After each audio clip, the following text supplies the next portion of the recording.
think Charlie was incredibly well-known, talented, key component to the Mayfield Clinic and to the Department of Neurosurgery here in Cincinnati, and really well beyond Cincinnati. He was known throughout the country.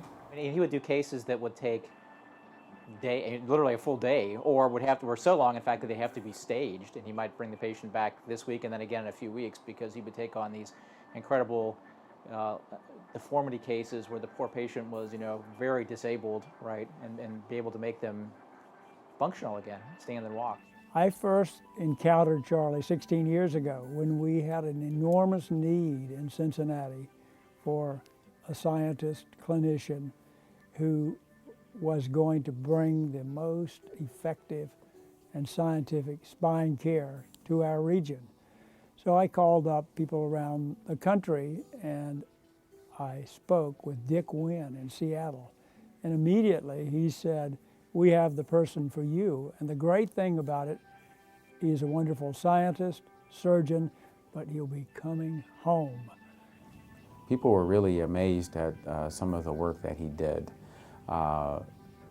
Being able to take a patient who is basically bent over and frozen in that position and straighten them out so that they could walk and see where they were going is a pretty amazing feat. Those procedures, though, were quite involved. They're a bit revolutionary. This was part of what Charlie was doing, working on these new concepts, these new ways of taking care of these patients, and actually showing that, yeah, it can be done. Blew your mind sometimes what he could do. Just taking some of the patients that were just in misery and giving them their life back. It was a lot of planning. He would see patients multiple times before we got to the OR. He would, there was a lot of math involved with trying to determine, what you have to do to correct the curves. And I remember a patient who was hunched over from their back disease, and Charlie took care of them. And one of the things the patient had was a lot of embarrassment. He barely came into the doctor's office to see me, and he came in a wheelchair, so nobody would see him standing and hunched over. But Charlie really made him feel like a human being, and with an enormous amount of dignity and respect. And I remember how much my patient talked about that after the surgery, and how when he stood up again for the first time in decades, it was just a really extraordinary moment for both him and Charlie, I think. Areas of interest were spinal deformity, and I would say one of his major accomplishments was developing a classification system in an attempt to clarify a complex system of describing vertebral alignment and also malalignment. So he was working over his career in, establishing methodologies to treat spinal deformity, and I'm talking about very complex spinal deformities. And his system, his classification system, turned out to be one that was adopted by the medical community, which is usually the acid test. You can write and publish whatever you like, but does the community embrace it? And in his case, the community embraced it. It's in standard textbooks, it's used nationally and internationally, and it speaks to his 5-year commitment in developing this system, this classification system, and bringing it to the medical community.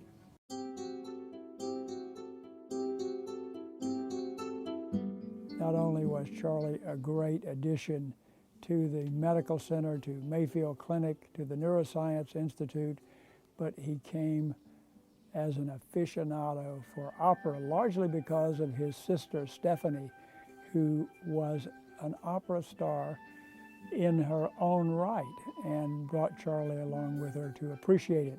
What Charlie did for the medical center was unique. Introduced the opera to patients and as a healing form of art. A great opportunity for us at the medical center to learn more about what he cared so much about, and for our patients to be exposed to it. Charlie was the perfect board member, but he was more. He was so much more to us. Charlie brought dreams, not just ideas, but he brought dreams. He'd bring them to us and we'd listen and we'd see the twinkle in his eye, and we knew we were in trouble. But he would little by little mold those ideas and dreams into plans, and before we knew it, we'd be doing some new great project, and it was fabulous.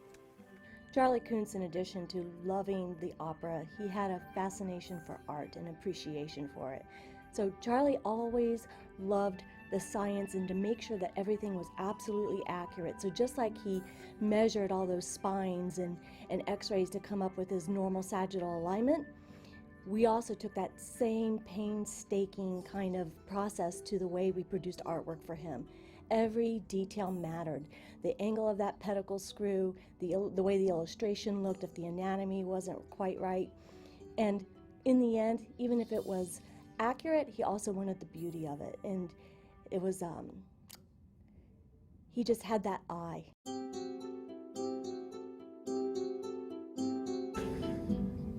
There's not enough time to say all the things that I wish I could have said, but I love him. Sometimes I don't think he realized how much people loved him. The one thing that I would say I wanted to do with Charlie, I never got out. I said, let's go have a drink and talk. Yeah. Never really got a chance to do that. How many times I thought about it, sit there and say, hey, maybe tonight, maybe next week. You know, it's one of those things that you think about. It's one of those things you should do when you think about it. Dr. Tu kind of taught me that one. He said, when you think about something, just do it. You know, you have something to do, professionally, personally, just do it. You put it on the back burner, and it's like things on the back burner. You forget it, you burn it, and it's done. It's like a great force for good in the world is gone, and Charlie was an endless source of kindness. He meant so much to everybody around him, and we'll all miss him very, very dearly. He had such a level of expertise and regional and national presence that's not something you can go to a fellowship program and find a graduate, or even to another part of the country and find somebody to replace him. He's not going to be replaceable. You'll find someone else to do the job, but you're not going to find another Charlie, is the bottom line. So, this act is over. But trust me, Charlie, every one of us will keep working and doing all of those things that you were working on and dreaming all of those dreams. We love you.